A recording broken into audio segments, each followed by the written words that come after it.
महादेव चाहते तो माता सती को फिर से जीवित कर सकते थे, मगर महादेव ने ऐसा नहीं किया। वजह जानकर आपके रोंगटे खड़े हो जाएंगे। इसे जानने के लिए यह कहानी पूरी सुननी पड़ेगी, तभी आप जान पाओगे कि महादेव ने ऐसा क्यों किया। तो चलिए कहानी शुरू करते हैं और इस रहस्य को जानने की कोशिश करते हैं। श्री राम की परीक्षा पहले भाग में सुना चुका हूँ, अब आगे सुने। माता सती ने राम की परीक्षा तो ले ली, मगर वो अपने आप में काफी लज्जित महसूस कर रहे थे। महादेव यह सब दिव्य दृष्टि से देख रहे थे कि माता सती ने माता सीता का रूप लेके श्री राम की परीक्षा ली। महादेव मन ही मन में माता सती का त्याग कर देते हैं। महादेव के ससुर दक्ष प्रजापति ने एक यज्ञ का आयोजन किया। सभी देवताओं ऋषि मुनियों को निमंत्रण दिया। महादेव को नीचा दिखाने के लिए उसे निमंत्रण नहीं दिया।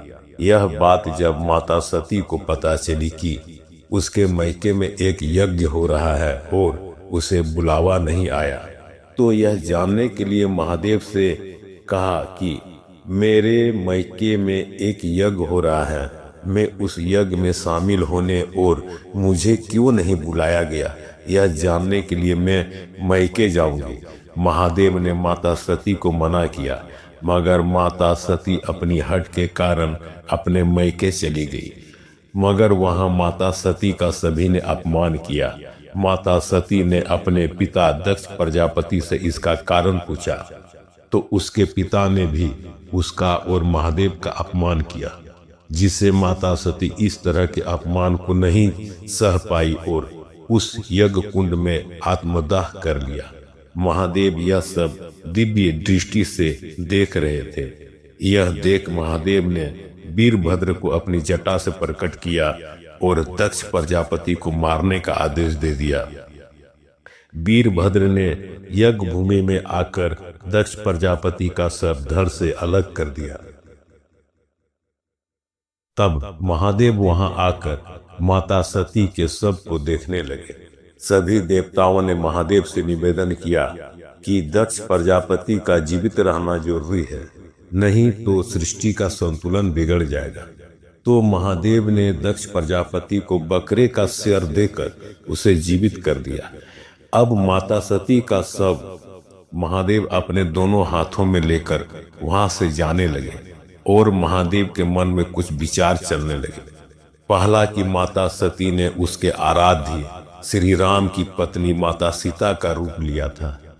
दूसरा, पृथ्वी पर तो सभी शिवलिंग की पूजा करते हैं, मगर शक्ति के प्रतीक की भी पूजा होनी चाहिए।